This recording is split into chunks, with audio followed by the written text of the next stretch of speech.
అన్నా నమస్తే. నమస్తే అండి. మీ పేరు? శ్రీనివాసరావు. ఏం పని చేస్తారు? వ్యవసాయం. ఎలా ఉంది వ్యవసాయదారుల పరిస్థితి ఇప్పుడు? వ్యవసాయదారుల పరిస్థితి బాగానే ఉందండి. ఇప్పుడు మొన్న రైతులకు రైతు భరోసా కింద అన్నదాత సుఖీభావ పథకం కింద డబ్బులు విడుదల చేశారు కదా. అవును, మరి రైతులందరికీ డబ్బులు అందుతున్నాయి? మరి అందుతున్నాయి. బ్రహ్మాండంగా ఉంది. గిట్టుబాటు ధర లభిస్తుందా మరి మీ రైతులకు? బాగానే లభిస్తుంది. అంటే పంట అమ్మిన వెంటనే 24 గంటల్లో డబ్బులు జమ అవుతున్నాయి అంటున్నారు. గత ప్రభుత్వంలో అయితే 3 నెలలు 6 నెలలు డబ్బులకి ఇబ్బంది పెట్టిన రోజులు ఉన్నాయి. మొన్న టర్మ్లో అయితే ఏమైందంటే దాన్ని వెళ్ళకముందే ఆన్లైన్ చేసి వెంటనే 24 గంటలు డబ్బులు పడిపోయినాయి. రైతులందరూ కూడా బ్రహ్మాండంగా ఉంది.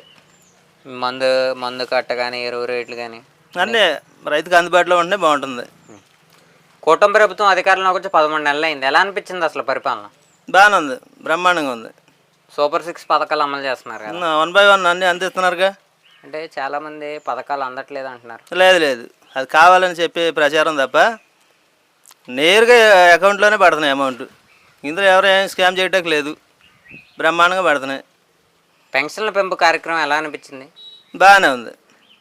అంటే ఇప్పుడు చంద్రబాబు గారు ఎక్కిన వెంటనే 4,000 రూపాయలు అందిస్తున్నారు కదా. అవును. మరి అదే జగన్మోహన్ రెడ్డి ఎక్కిన వెంటనే 3,000 రూపాయలు అందించచ్చు కదా, 4 విడతలు పెంచే బదులు. 4 విడతలు పెంచి అంటే ఇప్పుడు అది వాళ్ళకి వదలాలి అది. ఎందుకంటే గత ప్రభుత్వంలో వెంటనే పెంచేస్తామని చెప్పారు అప్పుడు మేనిఫెస్టోలో. తర్వాత అలాగా 5 సంవత్సరాలు గడిపికెళ్ళారు.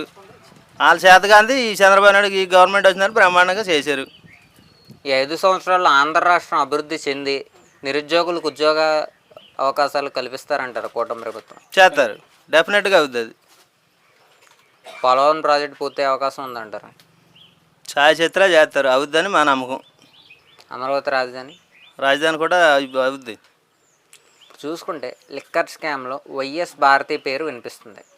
మరి వైఎస్ భారతిని అరెస్ట్ చేసే అవకాశం ఉందంటారా? అంత డీప్గా అయితే మనకు తెలియదు. జగన్మోహన్ రెడ్డి పేరు కూడా లిక్కర్ స్కామ్ వినిపిస్తుంది. మరి జగన్మోహన్ రెడ్డిని అరెస్ట్ చేసే అవకాశం ఉందంటారు? జగన్మోహన్ రెడ్డి గారు అరెస్ట్ చేస్తారంటే మరి అంత లోతుగా మనకు తెలియదు అన్న. ఒకవేళ జగన్మోహన్ రెడ్డిని అరెస్ట్ చేస్తే తదనంతరం పార్టీ బాధ్యతలు ఎవరు సేకరిస్తారంటారు? అది మనకు తెలియదు. ఇప్పుడు చూసుకుంటానా అసలు గత 5 సంవత్సరాల పరిపాలన చూశారు, ఇప్పుడు సంవత్సరంన్నర పరిపాలన చూశారు. లా అండ్ ఆర్డర్ పరిస్థితి ఎలా ఉంది? బాగానే ఉందిగా. గతంలో రౌడీ రాజ్యం అంటున్నారు.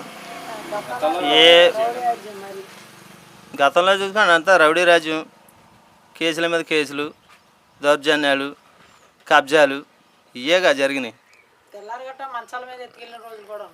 గత 5 సంవత్సరాల్లో మహిళలు బయటికి వెళ్ళాలంటే పరిస్థితి ఎలా ఉండేది? చాలా ఇబ్బందికరంగా ఉండేది. ఇప్పుడు కూటమి ప్రభుత్వం వచ్చిన తర్వాత ఎలా ఉందండి? బాగానే ఉంది. మహిళల పరిస్థితే కానీ బాగానే ఉంది. రోడ్లు, డ్రైనేజ్ వ్యవస్థ వ్యవస్థలన్నీ కూడా చేపిస్తున్నారు, పనులు జరుగుతున్నాయి. సీసీ రోడ్లు మొత్తం అన్ని బ్రహ్మాండంగా వేయిస్తున్నారు. సందులో కూడా మారుమూల ఉన్న గ్రామాల్లో కూడా వేయిస్తున్నారు. ఎవరు మీ ఎమ్మెల్యే గారు? చింతమనేని ప్రభాకర్ గారు. ఎలా ఉంది ఆయన పరిపాలన? బ్రహ్మాండంగా ఉంది, చూడవసరలే. అంటే ప్రజలకి ఏదైనా కష్టం వస్తే వెంటనే అందుబాటులో ఉంటారు. హలో అంటే సెకండ్లో ఇక్కడికి వస్తారు, అంత ఇదిగా ఉంటారు. నారా లోకేష్ గారు ఐటీ మినిస్టర్ కదా, ఎలా ఉంది ఆయన పరిపాలన? గతంలో విద్యా సంస్థలు ఎలా ఉన్నాయి? నారా లోకేష్ గారు అధికారంలోకి వచ్చిన తర్వాత విద్యా సంస్థల పరిస్థితి ఎలా ఉంది? ఇప్పుడు బ్రహ్మాండంగా మెరుగుబాటులో ఉన్నాయి. అంటే నాణ్యత కానీ ఫుడ్ విషయంలో కానీ బుక్స్ కానీ లేకపోతే స్కూల్ పిల్లల యూనిఫామ్ విషయం కానీ ఇప్పుడు తల్లికి వందనంలో కానీ అన్నీ డెవలప్మెంట్ బ్రహ్మాండంగా చేస్తున్నారు. గతంలో మరి జగన్మోహన్ రెడ్డి కూడా నాడు నేడు అంటూ బళ్ళుకు రంగులేంతో తిరిగింది. వేసారు, ఏం చేశారు?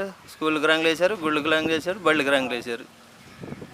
అంతేగా ఏం చేశారు? ఉన్న వాటిని శుభ్రంగా ఉన్న వాటిని పడదోసి మళ్ళీ కట్టడం, లేకపోతే నాకు ఉన్న వాటికి అవి మళ్ళీ రంగులు వేయటం, అయ్యేగా చేసింది. అంటే ఉద్యోగ అవకాశాలు కల్పించాను, అభివృద్ధి చేశానని జగన్మోహన్ రెడ్డి వ్యాఖ్యలు చేస్తున్నాడు. మరి ఏమన్నా గత 5 సంవత్సరాలు ఏమన్నా ఉద్యోగ అవకాశాలు కల్పించడం కానీ?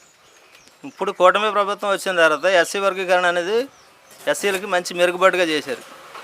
ఇవాళ ఉద్యోగాలు ఎక్కడికి ఎదుర్కొనే పని లేదు, చదువుకొని మంచి స్థాయిలో ఉండాలి తప్ప ఉద్యోగాలు అయితే ఎదురుగా వస్తాయని మా నమ్మకం. బ్రహ్మాండంగా ఉంది. 100కి ఎన్ని మార్కులు ఇస్తారు ఈ కూటమి ప్రభుత్వానికి? నేనైతే 90 వేస్తా.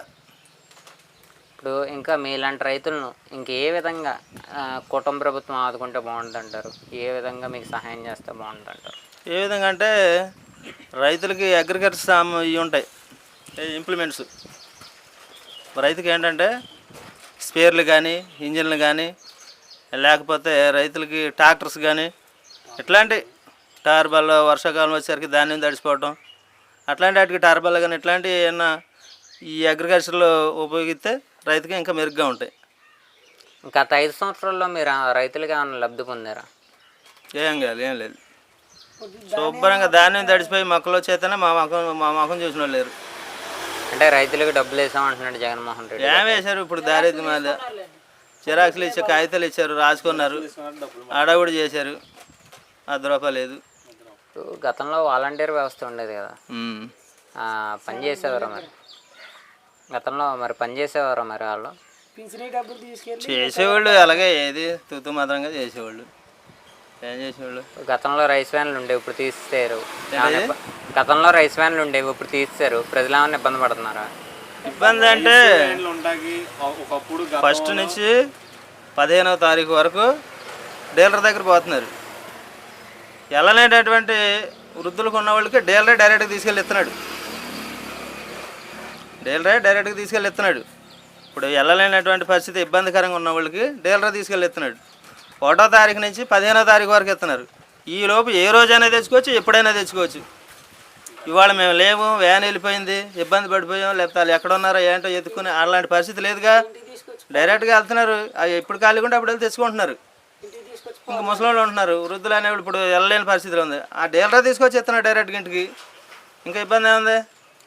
కూటమి ప్రభుత్వ పరిపాలనలో వ్యతిరేకత వచ్చింది. జగన్మోహన్ రెడ్డి ఉంటేనే పథకాలు ఏర్లై పారుతాయి, చంద్రబాబు గారు పథకాలు ప్రజలకు అందనివ్వరు అని వైసీపీ వారు వ్యాఖ్యలు చేస్తారు. దానిపై మీ అభిప్రాయం? ఏర్లై పారుతాయి. ఎందుకంటే దాచుకుంటాకి ఏర్లై పారుతాయి. అభివృద్ధి అనేది ఉండదుగా. అభివృద్ధి అనేది కావాలిగా. ఒక ఏర్లై పారతాం, దోసుకుంటాం అవి కాదు మనకు ముఖ్యం. జనాలనే ఓట్లేసి గెలిపించారంటే వాళ్ళని పట్టించుకోవాలి, అభివృద్ధి కార్యక్రమాలు చేయాలి, గ్రామ స్థాయిలో డెవలప్మెంట్ చేయాలి. వ్యవసాయ వ్యవస్థ కానీ, ఈది లైట్లు ఇట్లాంటి వ్యవస్థలు ఉంటాయి కాబట్టి అవన్నీ పంచాయతీరాజ్ శాఖల నుంచి కానీ కానీ కొంచెం చేసి పెట్టాలి. 6 నెలలకో సంవత్సరానికి ఒకసారి కనపడితే ఉపయోగం ఏముంటుంది? డిప్యూటీ పవన్ కళ్యాణ్ గారికి పంచాయతీరాజ్ శాఖ ఇచ్చారు కదా, ఎలా ఉంది గ్రామాల్లో పంచాయతీరాజ్ శాఖ పనితీరు? బాగానే ఉంది, బ్రహ్మాండంగా ఉంది. ఓకే అన్న, థ్యాంక్ యూ. అన్నా నమస్తే. నమస్తే అమ్మ. మీ పేరు? నా పేరు తుమ్మపాటి నాగాంజనేయులు. ఏం పని చేస్తారు? వ్యవసాయం చేస్తుంటాను. ఎలా ఉంది ఇప్పుడు వ్యవసాయదారుల పరిస్థితి? పరిస్థితి అంటే బాగానే ఉంది. ధాన్యానికైతే రోజున 24 గంటలు డబ్బులు పడిపోతున్నాయి. పామానికి గట్ట అయితే రేట్లు డౌన్ అవుతున్నాయి, మళ్ళీ పెంచుతున్నారు, తగ్గుతున్నారు. మద్దతు ధర వస్తుంది ప్రస్తుతానికి. కోకో రైతులు మొన్నటి దాకా ఆందోళన పడ్డారు, వాళ్ళు కూడా పర్లేదు, ₹50 కల్పిస్తుంది కూటమి ప్రభుత్వం. అది వ్యవసాయానికి పర్లేదు, కానీ మందు కట్టలు అయితే మట్టికి రేట్లు పెరిగినాయమ్మా. అవి వెనకదంతా ధరలు వెనకదంతా తగ్గిస్తే జనానికి రైతులకు ఆదుకున్న వాళ్ళు అవుతారు. సబ్సిడీ మీద ఇదివరకు మందు పంపులు ఇలాగని అన్ని వస్తువులు ఇచ్చేవాళ్ళు. ఇప్పుడు అవి ఇస్తున్నారు, కానీ తక్కువగా ఇస్తున్నారు. కొద్దిగా బాగా స్పీడప్ చేస్తే రైతులకు ఉపయోగపడతాయి. కూటమి ప్రభుత్వం అధికారంలోకి వచ్చి 13 నెలలు అయింది కదా, ఎలా ఉంది అసలు పరిపాలన? పరిపాలన బాగానే ఉంది. ఇప్పుడు కూటమి ప్రభుత్వం ఏర్పడ్డాక వాళ్ళు ముందు నుంచే చెప్పారు, సూపర్ 6 అని చెప్పి 6 పథకాలు పెట్టారు. అందుట్లో ఫస్ట్ భాగంగా దీపం పథకం ఇస్తున్నారు. 3 వందల సంవత్సరానికి 3 వందలు ఫ్రీ అన్నారు. అవి ఎలాగ డబ్బులు వెనక్కేస్తున్నారు. తల్లికి వందనం వేసారు. ఇప్పుడేమో రైతు భరోసా వేసేసారు రైతులందరికీ. నెక్స్ట్ ఏమో ఆగస్టు 15 కాడి నుంచి ఉచిత బస్సులు అంటున్నారు. కూటమి ప్రభుత్వం వచ్చాక వాళ్ళు వచ్చినాయి చెప్పి నేను ఒకటి చేసుకుంటూ వస్తున్నారు. ఇది ఆగరా, కానీ నిదానం మనం చెయ్యాలి. డబ్బులు ఉండాలి అక్కడ వాళ్ళు చేస్తానికి. గతవాడు తినేసేసేసి మొత్తం అక్కడ తవ్వేసి అన్నీ పట్టుకుపోయి ఉన్నాయి చెప్పారు. మరి ఇళ్ళు అన్నీ సరి చూసిన వారు కదన్నా.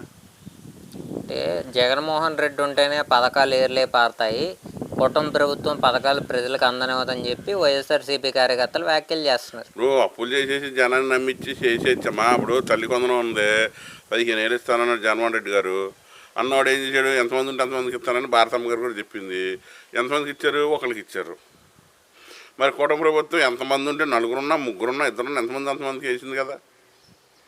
5 ఉన్నా వేసింది. వీళ్ళకి మీద ఒకరికి ఎంతమంది వేస్తాను ఒకరికి వేయలేదు కదా ఆయన. మరి టైం పడుతుంది కదా, డబ్బులు చూసుకోవాలి కదా వాళ్ళను. మరి లిక్కర్ స్కామ్లో జగన్మోహన్ రెడ్డిని అరెస్ట్ చేసే అవకాశాలు ఉన్నాయంటారా? అరెస్ట్ చేసే అవకాశం ఉందంటే ఆయన తప్పు చేసి ఉంటే అంత ఖచ్చితంగా అరెస్ట్ చేస్తారు. న్యాయస్థానం ఉన్నాక ఇప్పుడు దొంగను పట్టుకుంటాం కదా ఆడ పని, స్కామ్లో ఖచ్చితంగా ఉన్నాడు అనుకో తీసుకెళ్తారు, లోన్ పెడతారు. ఎవడో ఎక్కువ కాదు కదా న్యాయవ్యవస్థ ముందు. అంటే లిక్కర్ స్కామ్లో వైఎస్ భారతి గారి పేరు కూడా వినపడుతుంది. భారతి గారు ఉన్నా, జగన్మోహన్ రెడ్డి ఉన్నా, వేరే వాళ్ళు ఉన్నా, శివరెడ్డి భాస్కర్ రెడ్డి ఉన్నా, ఎవడున్నా స్కామ్లో అంటూ ఉంటే ఖచ్చితంగా న్యాయస్థానం అని మటుకు వదిలిపెట్టదు. సార్ ఇప్పుడు ఈ 5 సంవత్సరాలు అభివృద్ధి చెంది ఆంధ్ర రాష్ట్రం అభివృద్ధి చెంది నిరుద్యోగులకు ఉద్యోగ అవకాశాలు ఇచ్చే అవకాశం ఉందా కూటమి ప్రభుత్వంలో? ఉందంటే ఉంటుందండి. ఇప్పుడు 100 చిప్రాయాలు వచ్చావు కదండి, అన్ని ఉద్యోగాలు అంటే ఇప్పుడు వ్యవస్థలు రావాలి. ఇప్పుడు మన గత ప్రభుత్వంలో ఏం చేశారు, ఫ్యాక్టరీలు వ్యవస్థలు అన్నింటినీ భయపెట్టారు. ఎవడన్నా గౌకుని వచ్చి ఇక్కడ ఫ్యాక్టరీ పెట్టాలని ఏం చేయాలి, ఏమో ప్రభుత్వం ఎలా ఉంటుందో ఏంటో మళ్ళీ నెక్స్ట్ ఎవరు వస్తారన్న భయంతో వాళ్ళు ఉంటారు కదా, వాళ్ళన్నీ కరెక్ట్ చేసుకోవాలి, రావాలి, పెట్టాలి. పెడితే నిరుద్యోగులకు అందరికీ ఉద్యోగాలు వస్తాయి, జాబులు వస్తాయి. అలా రావాలంటే చంద్రబాబు గారి పరిపాలన చూసి మళ్ళీ నెక్స్ట్ టైం కూడా ఆయనకు అవకాశం ఇస్తే అనుకున్నాయని ఒకటి అన్నీ చేసుకెళ్తారు కూడా ప్రభుత్వం. మళ్ళీ కాదుకూడదని మనం నెత్తి మీద మళ్ళీ ఆ పాత కొమ్మని తెచ్చి పెట్టుకున్నాం అనుకో, ఉన్నాయి కూడా పోతాయి. ఈసారి తిరగనవరు. ఆల్రెడీ పాత ఇదివరకే ప్రతిదానికి కేసులు పెడతాం, ఎవడన్నా రోడ్డు మీదకి వచ్చి మాట్లాడితేనే కేసులు ఇట్టేశారు. మమ్మల్ని అందరినీ కేసులు ఇట్టి ఉత్తుకునే నీరికి ఇచ్చారు జగన్మోహన్ ప్రభుత్వంలో. మేమేం తప్పులు చెప్పినా వ్యవసాయం చేసి దొబ్బేవాళ్ళం మేమందరం.